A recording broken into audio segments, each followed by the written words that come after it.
and we're going to start going through the Myers-Briggs. And so this one we're going to do pretty quickly. Like we talked about last week, the Myers-Briggs is kind of just an overview, and it's going to be used to inform the strong, and so we'll spend the most time there.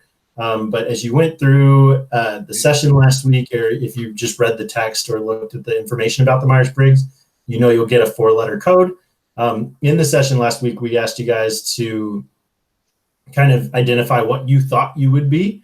If I remember right, Allie, like you were pretty certain on most of yours, and Kaylin, most of yours were like right down the middle. Mm-hmm. Okay, yeah. So we'll kind of see how that goes. So what I'm going to do, let's see, is that big enough for you guys to read? Like it's hard for me to see what you're seeing. Yeah, that's fine. Sweet. So it goes through the very beginning, just kind of talking again, like what the questions are and how we kind of answer those and what those codes are, right? Now for Allie, yours shows as an ENFP, right? And so extroversion, intuition, feeling, and perceiving. And it talks a little bit about all of those again, just kind of another explanation that you can hold on to and remember that way. But Allie, is that what you remember saying you thought you were? Yeah, that is exactly what I said. Okay, good. Now, that's a good thing because really, I mean, this is self-report, right? Like you guys put the information into this and this is just interpreting your own information. So the fact that you guessed that's what you were and that's what it turned out to be generally means that you're pretty well in tune with that, right?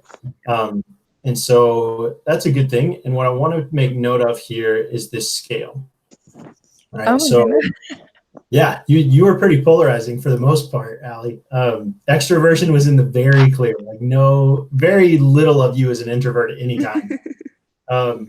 The closest to the middle is the intuition and sensing. And so maybe you use sensing a little bit, but if you do try to focus on specifics when it comes to like making decisions, you worry that you're missing something. Does that sound accurate? Yeah. Awesome. Okay. And then the feeling and perceiving are pretty clear too. So like there's not a whole lot of thinking and judging that you use. You really do prefer flexibility.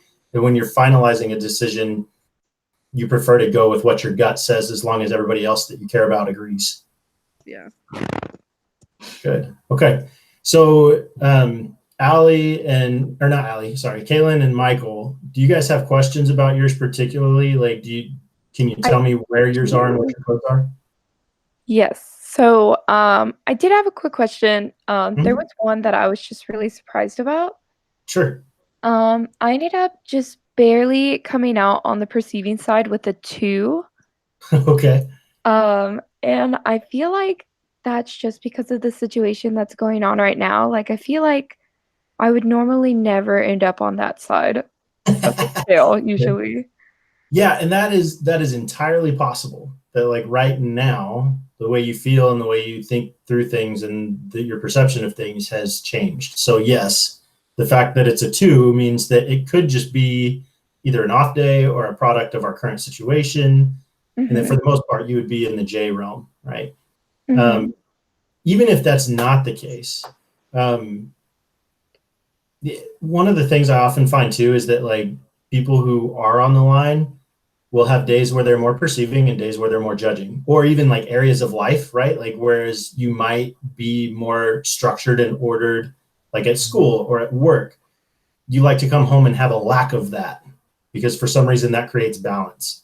Other times, like what I find is like people who are on the slight side of judging, they prefer order and structure. They have one place in their life that is pretty chaotic. So sometimes it's their car. You get in their car and it's like a homeless person lives in there, or like a closet or a bedroom where like the like clothes have just exploded everywhere and there's not much order to it. But like they carry a day planner and they're color coded and like every other part of life is pretty well put together. They just need that one place of unstructure, I guess. Does any of that describe you at all? I would think so. It's just the majority of my numbers are like 3, 2, 5, just really low numbers.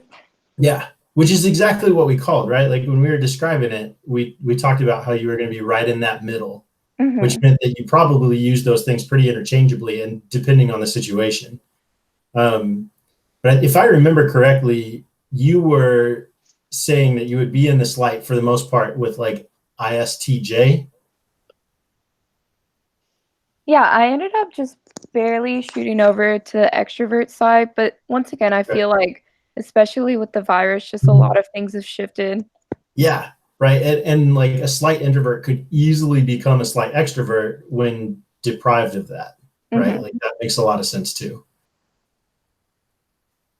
So for yours, what I would say is I'm going to rely less on the code for like interpreting career results for you. Mhm. Mainly because like you would probably be in the slight on either end, right? It's just in this moment, maybe like extroversion or perceiving showed up because that's necessary now for like mental health or for maintaining functionality or energy or anything else. But that really, as long as you know, hey, like there are situations in which I'm an introvert and I get more energy from being alone and kind of doing some processing by myself. And there are situations where I'm really more judging, but right now I feel the need for flexibility so I don't lose my mind because everybody's saying, well, depending on the next 3 weeks, right? Like for literally everything.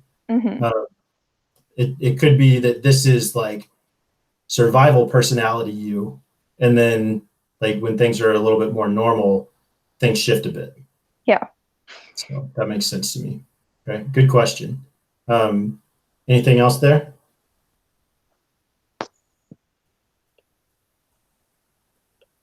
I think I'm all good.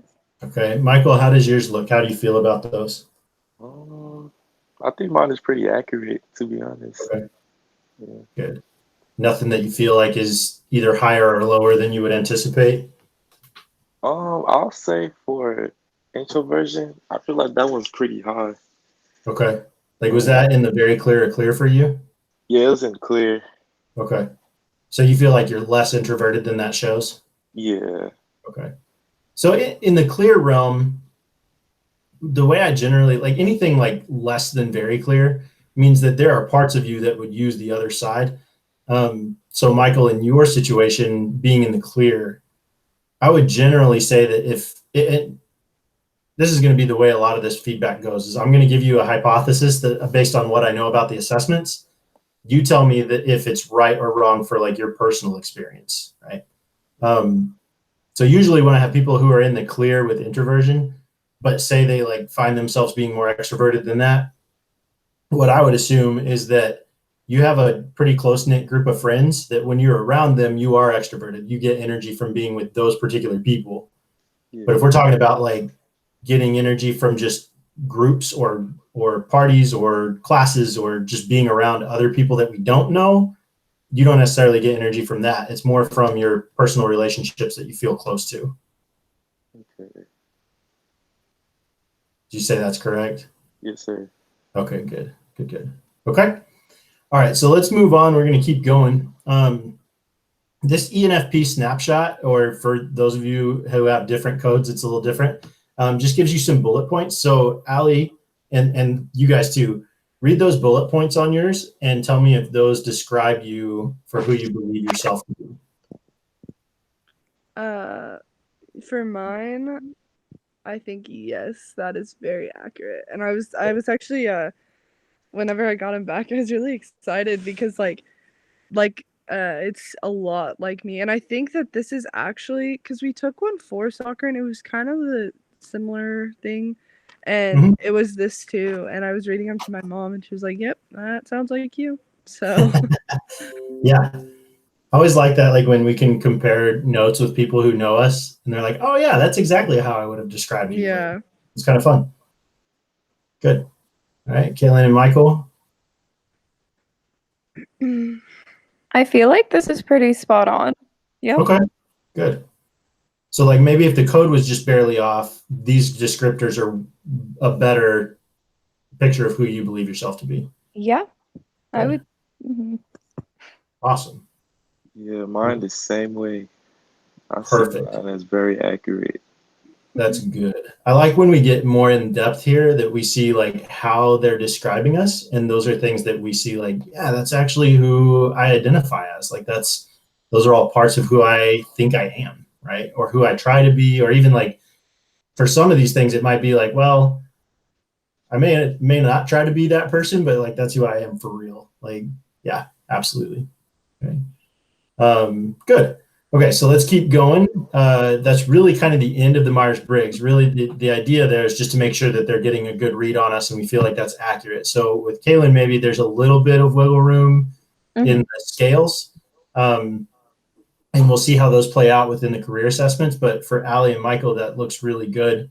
It seems like you guys agree with those and you feel like that was a good representation of who you believe yourself to be. Okay. So we're going to close out of that. And what I want you guys to do is go ahead and open up your strong results. That's what I'm doing with Allie's now too. So what you should see on my screen now is just a giant like strong MBTI symbol.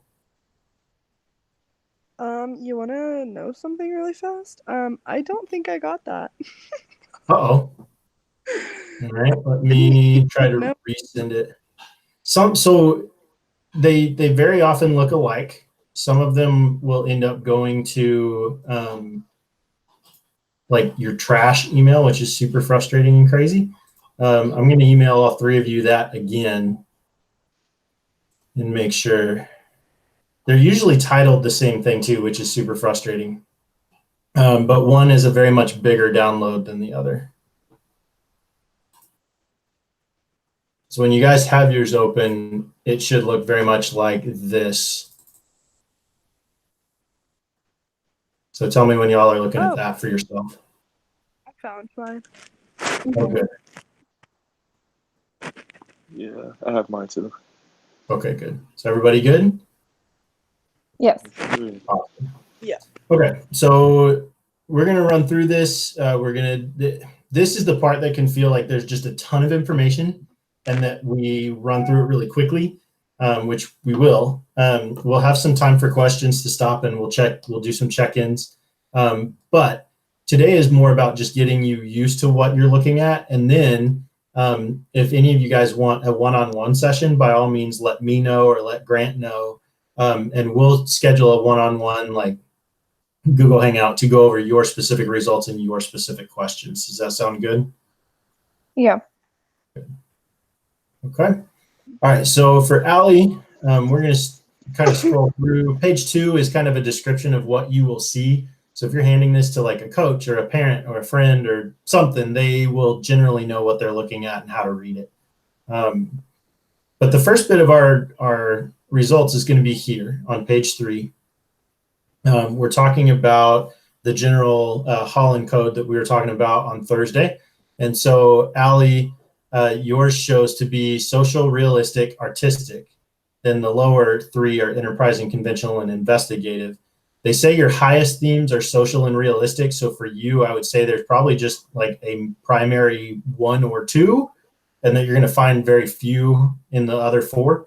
And so you can kind of look at those color charts right there in the standardized scores, where in the social realm, Allie, you probably have quite a few things that are of relative interest, and maybe some in the realistic, but those are going to fall primarily like within the athletics arena, I would assume.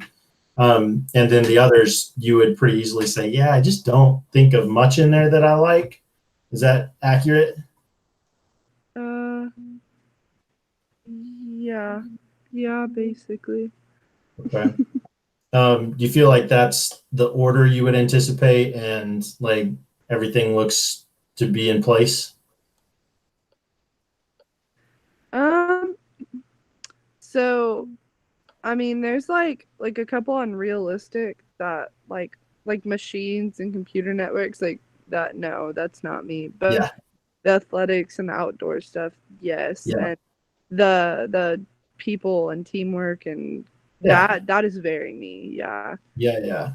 So that makes a ton of sense to me then. Like the realistic would be moderate, like because there's just a couple of things in there that are interesting. If those athletics pieces weren't considered part of realistic, it would probably be down pretty low.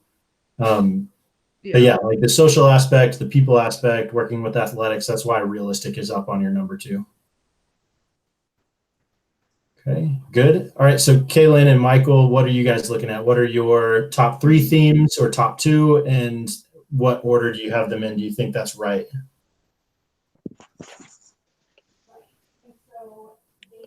I would say for me, mine are conventional, enterprising, and realistic. Mhm. but I feel like realistic is gonna be my top one because I like working with machines and Mhm. computer networks and repair stuff. So I feel like realistic would be the top for me, and then enterprise would be second, and conventional third. Okay. What are the standardized scores for those? Uh, it says conventional around 60, Okay. enterprise around 55, and then Okay. realistic around 55. Okay. So really, I mean, yeah, those are pretty close in that upper interest area. Um, and I would bet conventional, we'll see kind of as we go along.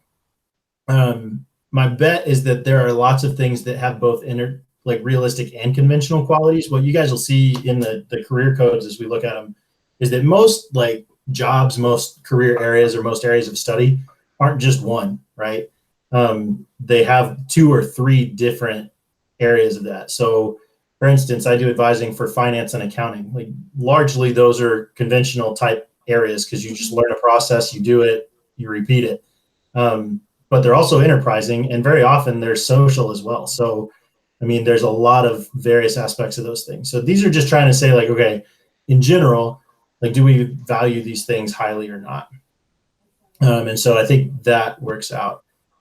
So Michael, for you, let's keep that in mind. Like the other thing we want you to know is like, just because this is on paper and a PDF, whatever, doesn't mean we can't move things. So Michael, if you're saying, hey, I think realistic is probably one, and then enterprising and then conventional, make a note of that somehow, like whether you can print it out and write it down, whether you can edit the PDF that you have and just make a note there and move them around. That'd be awesome. Okay. Sure. Kaylin, what about yours? So I ended up getting let me see, SIC, so the social, investigative, and or conventional. Yeah. Okay. And you feel good about that order?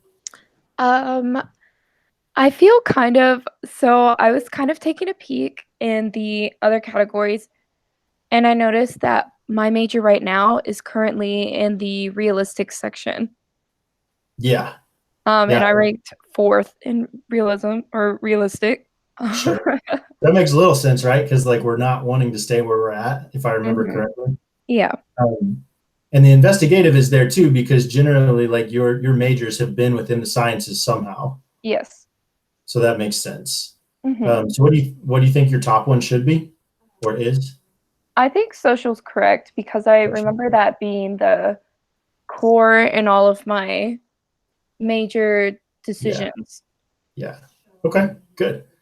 All right, so let's keep going. We're going to get more specific as we go along. So we're going to look at page 4 now. I'm going to make this a little smaller, but hopefully you guys are able to see your own too. So the important part here is the part in the gray box, our top 5 interest areas, right? So these are a little different than the really broad themes that are just the 6. And these should be 5 things that you would consider like participating in one way or the other. Like if you were given 5 hours in a week and said like you can pick 5 things that you can do with each hour, what would you do? And this is what would generally be reported. So what I want you to think of is like how you would grade this list, right? So an A is, man, that's the perfect list. I would do all of those things and in that order. And F is, I don't want to do any of those things and anywhere in between, right? So think of that and tell me what you would grade that list as. I'd probably grade mine probably an A. The only one I would ethics and protective services, but I mean, it's pretty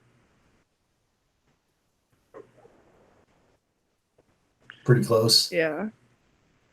Good. So yeah, I mean, if you end up switching athletics and protective services, that's a pretty easy switch to do. And really, I mean, maybe they're even tied or they're really close, so that it's more about the number. Like for some reason, let's see, like protective services was a 67 and athletics was a 58. Yeah. But that 58 in athletics still scored higher than the counseling and helping that was at a 3 at a 59, right? So it's more about like the quality of interest that you have at that point as opposed to the quantity of interest. But I would say those three are probably pretty well tied there. Yeah. They just had to put them in an order one way or the other. Okay, good. Kaylin, what about you? I'd say this is pretty much an A. I could definitely see where the conventional and I could see where everything kind of came Good. up into my listings. Good. So yeah. Okay, and Michael? I could pretty much say A too, Good. because I could see, yeah, most of these are like I could see myself doing. Good. Man, this is awesome. I think this is the first section I've ever run that like all gave this initial list an A. Usually we're in like BC range at this point, but that works out. Okay, so areas of least interest, just to the right of that box, should all be things that you would rather gag than do. That's pretty good. That is on point. Okay, Yeah. good. I do that check mainly because like we generally have a more like defined reaction to things that are negative to us than trying to differentiate things that would generally be seen as positive. So that's just kind of an accuracy test to see like, man, I really don't want to do those things. They got that right. So, okay. So we're going to do a similar thing here on page 5. We're talking about specific like positions or jobs now. So the top 10 here is in blue, but the first check I want to do is like the occupations of dissimilar interest to the right of that. So Allie, yours are physicist, sociologist, geographer, editor, and art teacher. Those should be things that you would only do if you were like starving and needed to make money and hell froze over too. Okay, I don't know if this is a stupid question, but what's a physicist? So working with physics and pretty much like the chemical makeup of stuff, chemistry is pretty tied into it in order to determine how things are going to work kinetically. So essentially like energy and the transference of energy and how that works in the most smooth way possible. It's one of the harder sciences. Yeah, that's a no. Okay. The only one that I could actually, I don't know, because I actually, like, me and my mom talked about sociology, like about me taking that and like trying that out, but I mean, I don't really know. I took sociology in high school and I hated it, but my mom said it's a lot different in college, so you should try, and I was like, okay. Yeah. But, Well, the thing is, like with sociologists, that one's a little different. Like a lot of times people confuse social work and sociology. Social work is very much a social science where they're going to be like working with people and counseling and doing a lot of things that like psychologists are going to do or marriage and family therapists are going to do. Sociology is pretty much like research. You're gathering data, trying to determine trends and printing out research so that like social workers can take advantage of that and help out. Like it's very much more of a research science than social work is with working with people. Well, then the computer has it right because I did not want to do that. Okay. But yeah, Good. no, it's pretty spot on. Good. All right. And Kaylin and Michael, what are your reactions to occupations of dissimilar interest? I would say physicist is also my top, so I was like, yes, Okay. like I would not do that. Yeah. And then the other thing is that English teacher is also there, and I swore I would never become an English teacher, so I think it's so funny it's on there. That's good. I'm glad that showed up. Yeah, and then athletic trainer. I'm not athletic at all, so I feel like this is all very personal and very spot on. Good. Michael? For me, I have physicists too, sociologist, psychologist, English teacher, and medical illustrator. All right. So at least in occupations of dissimilar interest, you guys are all of the same thought. We have kindred spirits here. Okay, good. Now, we're going to give a grade again. So the top 10 strong occupations, the things in blue, A through F. And remember that this is like, when Grant talked last week, he talked about these being like the first 10 dart throws in the dark, right? Like these aren't necessarily going to be spot on. And we're going to hope that when we add in the Myers-Briggs, it gets a little closer. But if it is spot on, we're going to assume the system, because it's a computer, says like, oh, we have new information now when we add in the Myers-Briggs. So the second one might get worse if this one is the best. So give it a grade, A through F. What do you think of those top 10 occupations?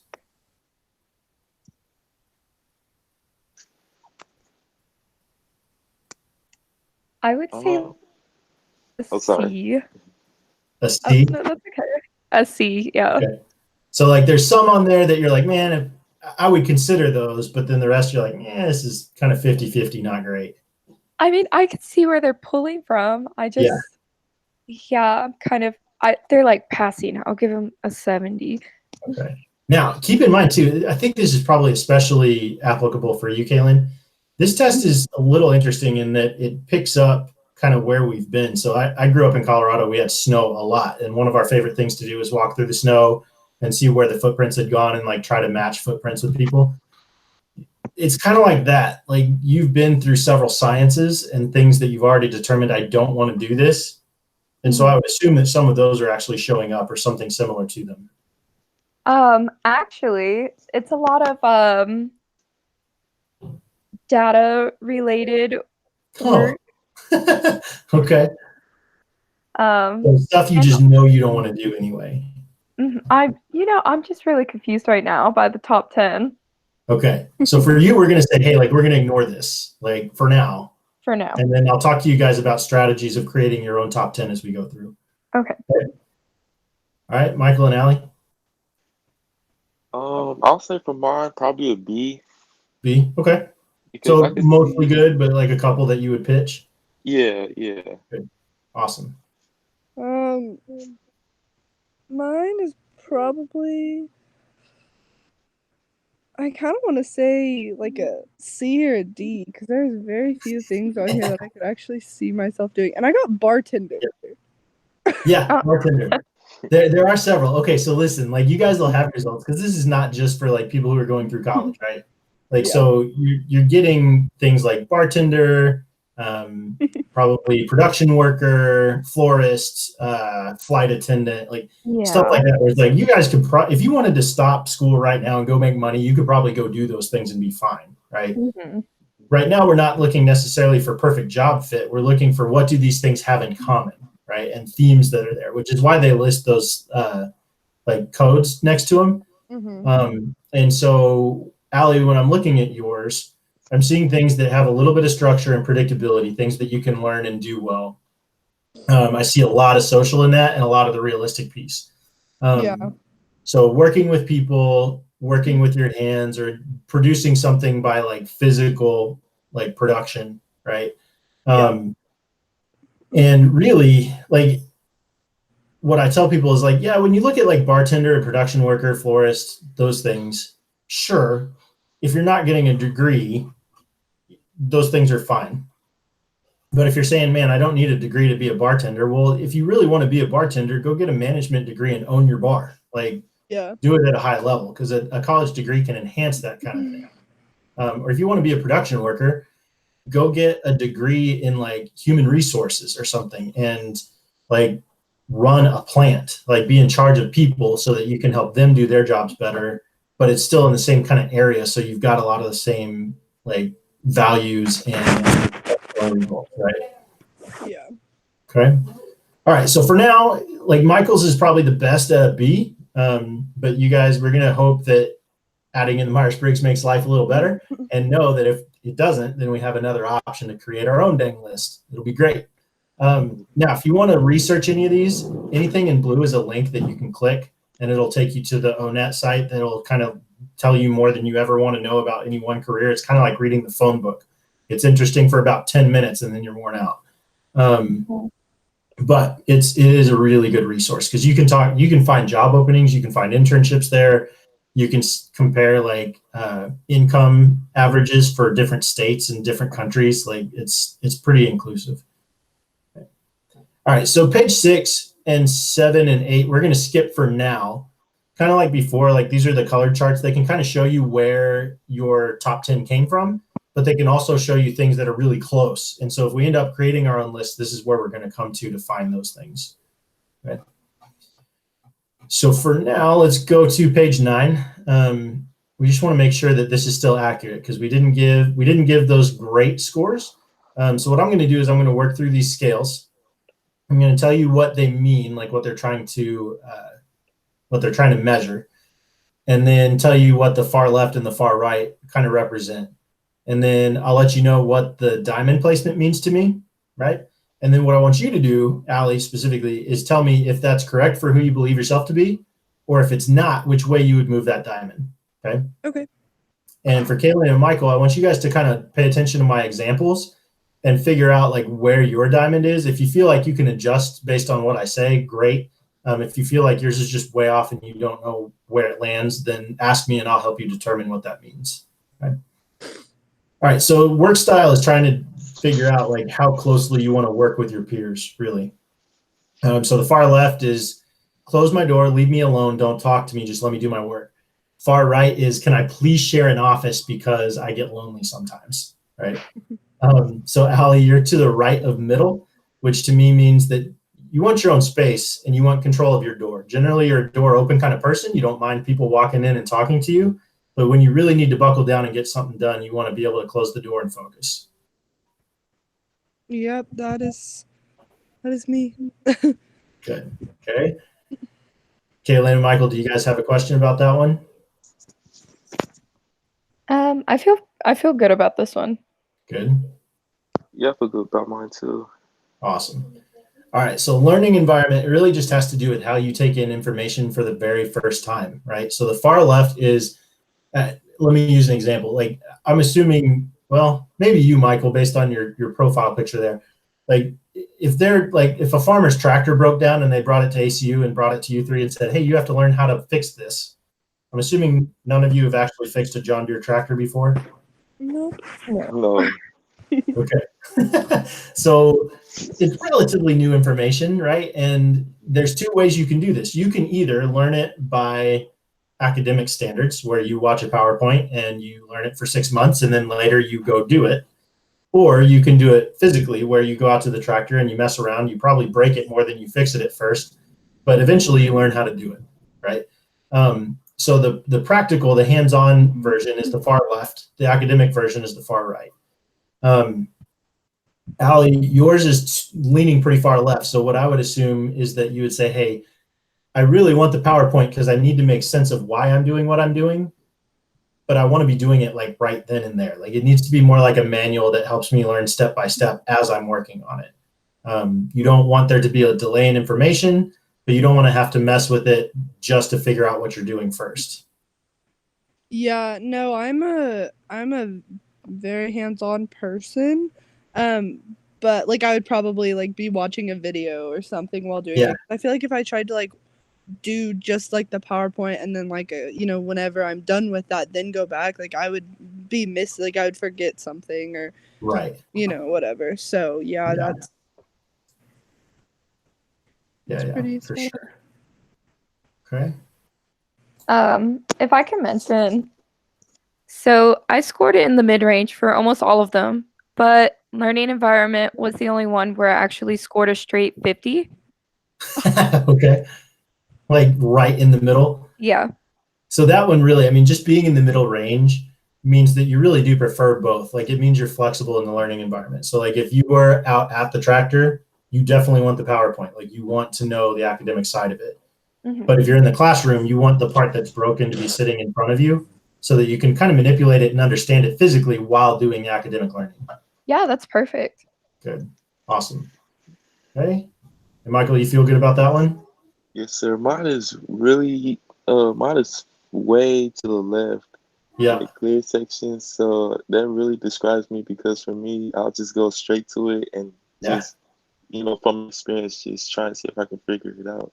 Yeah. And that could mean that with academics or work anyway, like Allie and Michael for sure, you guys would need to be aware of that. Like you want as much immediate application as you can get. Like just thinking of something in theory and then trying to repeat it like on a test or something without actually able to manipulate it is really difficult sometimes.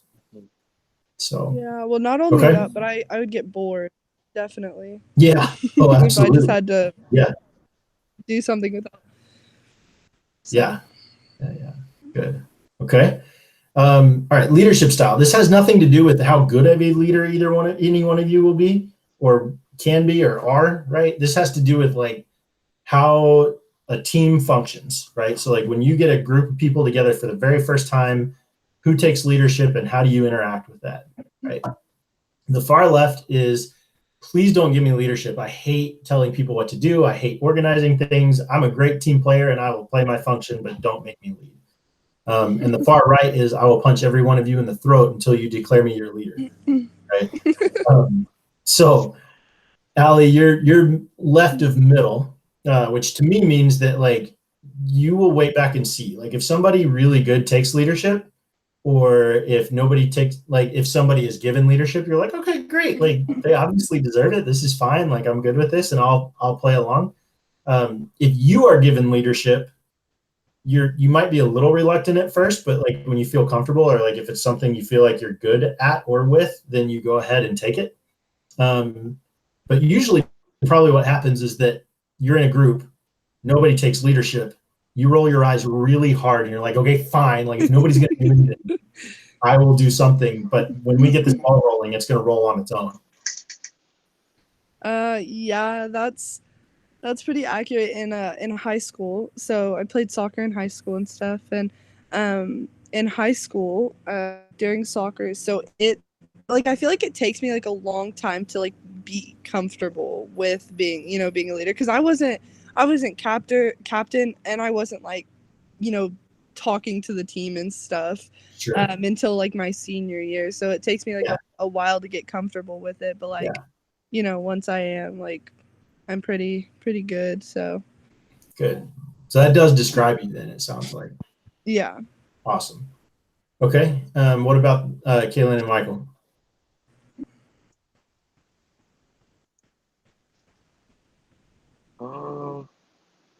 I'll say mine is pretty accurate. I don't like controlling people. Okay. And like I'd rather do the job first, and then if things doesn't go out as planned, then I'll probably take charge. But lead by example more than by like active leadership anyway. Yeah. Okay. Kaylin?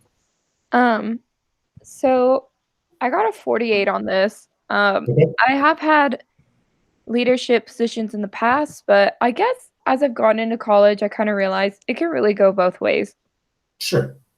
And probably for you depends on the type of group you're in. If you're with a lot of competent people that are really good at what they do, I'll step back. Not being in leadership is not a big deal. But if you're with a bunch of people that you feel like, man, they're not doing anything, I need to be in charge of this show, then you're a little easier on it. Yeah. Okay. Cool. All right. So we're running out of time. We may end up stopping just short. I have an appointment at noon, but risk taking is kind of like any kind of risk. It could be emotional, financial, relational, physical, whatever. The far left is, I don't even take elevators because they're a giant metal death trap. Yeah. And the far right is, man, I haven't skydived ever in my life, but I'm going to go off the Tower of Light today because I found a squirrel suit at a yard sale for $5. That sounds awesome, right? So, Allie, you're to the right of middle, meaning that really, like, you're likely to consider any risk. Like if you can see a potential reward, you will think about it. And if you have some control over the outcome, or even if you look at the outcome, you're like, all right, like the risk of failure is not too bad. And if failure happens, the fallout is really not terrible. I'm okay with that possibility. You'll go ahead and take a risk. Does that sound right? Yes, I would honestly probably move it closer to the risk side, because like that's me. So you're more of my squirrel suit person? Yeah. Okay, try anything once. Like, let's see what happens. Okay, good. Kaylin and Michael? So I feel like this one's the most pronounced, and for a good reason. So I'm in the clear. Like, I don't like risk taking or failure. Like, I like things to be really safe. And I like that stability. Yeah, absolutely. So you feel like you're just correct. Mm-hmm. Awesome. Good. And Michael? Oh, mine is right in the middle. So like for me, I gotta think about it before I do it. Yeah. And yeah, Okay. Good, man. All right. So team orientation is the last thing. This is about how you interact in like group projects or team scenarios. Uh, so the far left is like, hey, and it is interesting, Alex, you do play soccer. This is a little different. In this scenario, we're going to separate like how you would function in an academic or work setting versus how you function on a soccer field, right? Mm-hmm. So this is more academic and work related. So far left is just tell me my job, let me do it, and leave me alone. Like, I don't want to keep working in the same space. And so this is more like the group project that says, hey, like you have to meet at least twice, and then your team is going to present 3 months from now. So your team meets like twice, you split things up, everybody does their work, and then the night before you meet again and put it all together for the final product. The far right is you work in the same physical and mental space to create whatever you're doing. And so that's the project where they say, hey, you have half of class time to meet with your group and come up with a 3-minute presentation. And so everybody's working on it at the same time. Allie, you're to the left of middle. And so what I take that to mean is that you really do prefer to be given your job and let yourself do it, but that you would rather have more contact points than just, hey, here, do this and be left alone for the rest of the time. You want to make sure everybody is on the same page and that they're doing their job, but still able to do it independently. Yeah, so I actually get like whenever we do group projects, I actually get really insecure about the stuff that I'm doing. And so like I do like to know what I'm supposed to be doing, but I also like to have somebody to help me and like make sure I'm on the right track and not, just putting out, word vomit. I don't know. Yeah, absolutely. So I feel like I don't really know about that one. Okay, so that one might move a little further right. So let's check on that the next time it comes up, because they'll present this in a different way when Myers-Briggs is in. Kaylin and Michael? So I got a 51. So that just barely pushes me over to the right. So I guess, once again, it can really go both ways. Sure, depending on the group. Mm-hmm. Yeah, okay, good. For me, I had a 53, and I could say it's pretty accurate because for some things I might want to work in a group, and for others I might want to work on by myself. But yeah, for the most of the time, I sometimes do like working on teams. So I can say, yeah, that's pretty much accurate. Okay, good, awesome. Okay, so since those are accurate, like if you said during any part of that, hey, like I think I would move it a little bit one direction or another, keep that particular scale in mind, and I'll tell you to double check that here in a second. So for now, let's move on. Page 10 is just kind of an overview of everything we've just covered, along with like your answer summaries, which is really not a big deal at this point. Page 11 is going to show you guys some typical college majors that fall within your top 3 themes. And so if those are things that you're interested in but don't know if ACU has, let me know or let Grant know, and we can tell you like what our major is. So like we don't have child development as a major, but we have a child development focus within psychology, right? And so like we have something similar. We don't necessarily have recreation, but we have things within our Knies department like sports and rec management, which is pretty close, right? So those are examples of things that might sound different, but we have very similar things. Page 12 is kind of a way that you can be involved in your top 5 interest areas. So whether you pick that area as a job or not, these are ways that you could involve yourself in it for a little more life balance. So campus organizations or activities, internships and job settings that help with that, and college courses that you could take even as electives if you wanted to balance things out. And page 13 is an overview of your first list, just with a little bit of information from ONET, so that if you didn't want to go look at the full site, you could get some information that would help you differentiate between all of them. This is the part that goes really fast. And then page 14 is another description of that diamond scale we just went over, but not the one that's more important when Myers-Briggs added. So page 15 is where they start adding Myers-Briggs in, right? And so it, again, describes everything kind of the way somebody would be reading it if you were sharing it. And 16 gives you another overview of your basic scales and scores, right? So on page 17, it talks about your top environment along with your personality code. Gives you a title there and tells you how you function in those work environments, what your personality is like at work in general, and when those two mix, what you generally like about it. So read those 12 bullet points and tell me if there's anything that does not describe you.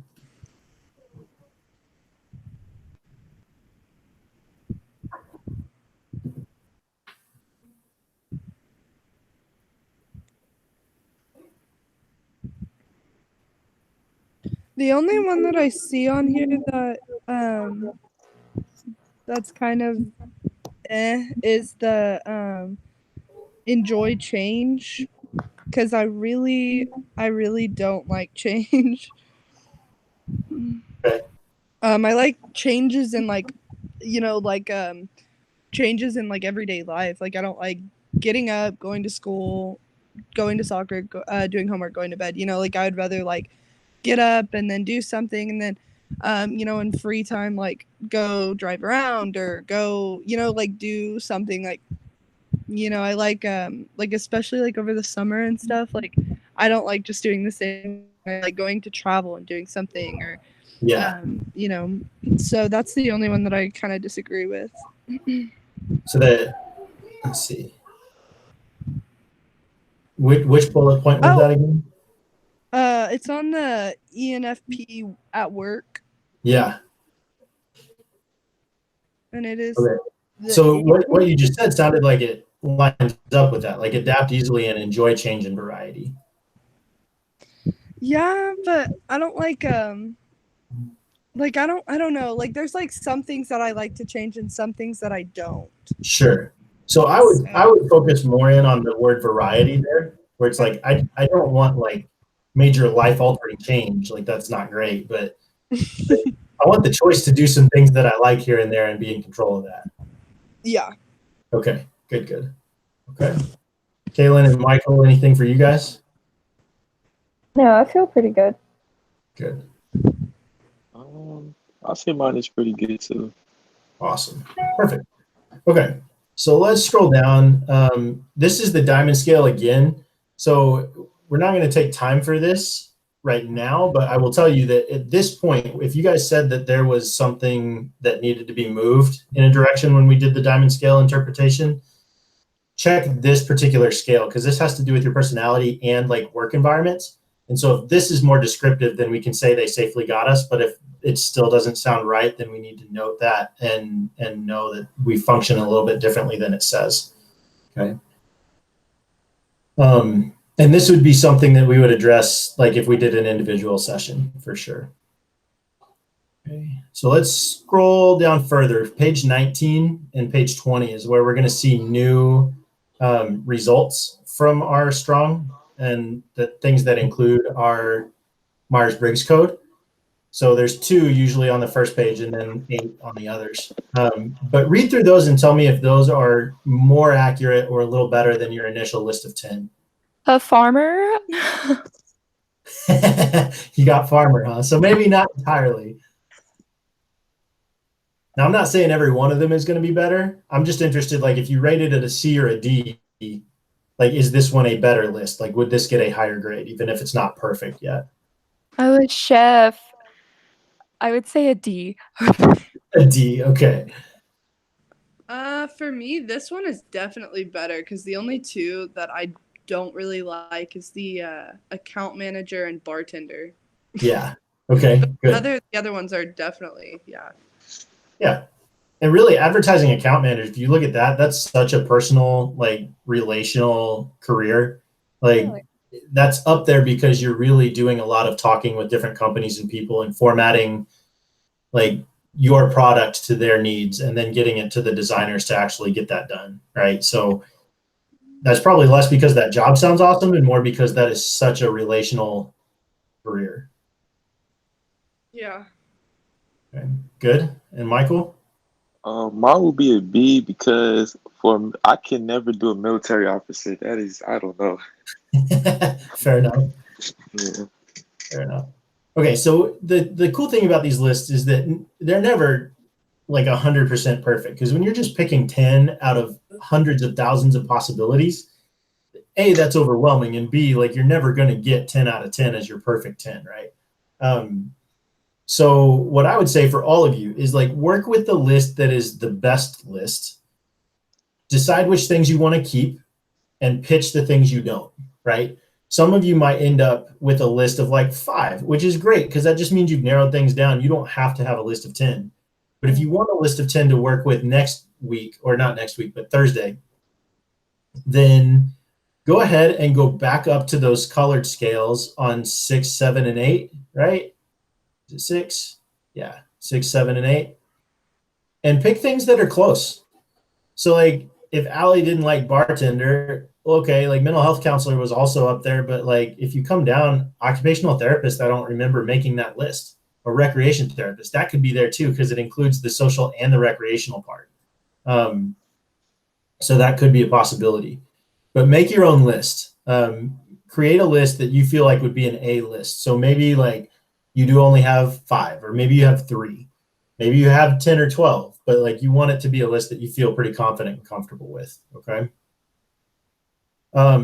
Before we finish today, does anybody have, and the rest of these are pretty much just informational pages. Like if you go through here and answer these questions based on each career you're considering, they should be pretty helpful, and they're labeled for the situation that you could use, right?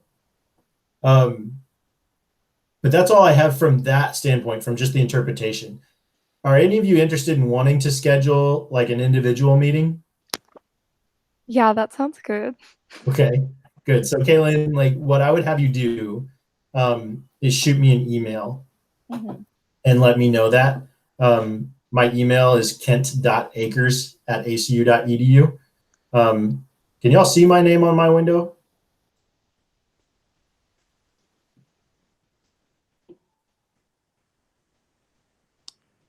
Yes. Okay, good. So it's kent.akers@acu.edu. Michael and Allie, how do you guys feel? Do you guys want an individual session? Yeah. Yes, sir. Okay. Awesome. So if y'all would all just touch base with me individually, shoot me an email and tell me your best times in the week. Grant and I will work between the two of us to get you all scheduled and figure out. We'll set aside about an hour for each one, but it may not take that long. So send me the email today. We will reach out this afternoon and get another session scheduled and try to get all 3 of you guys in before we meet again on Thursday. Okay. Okay. Awesome. Alrighty. In the meantime, if y'all have questions, email me too. And I really appreciate all of you. This has been pretty great. Yes, sir. Thank you. Y'all have a good day. All right. Thank you. You too. Bye.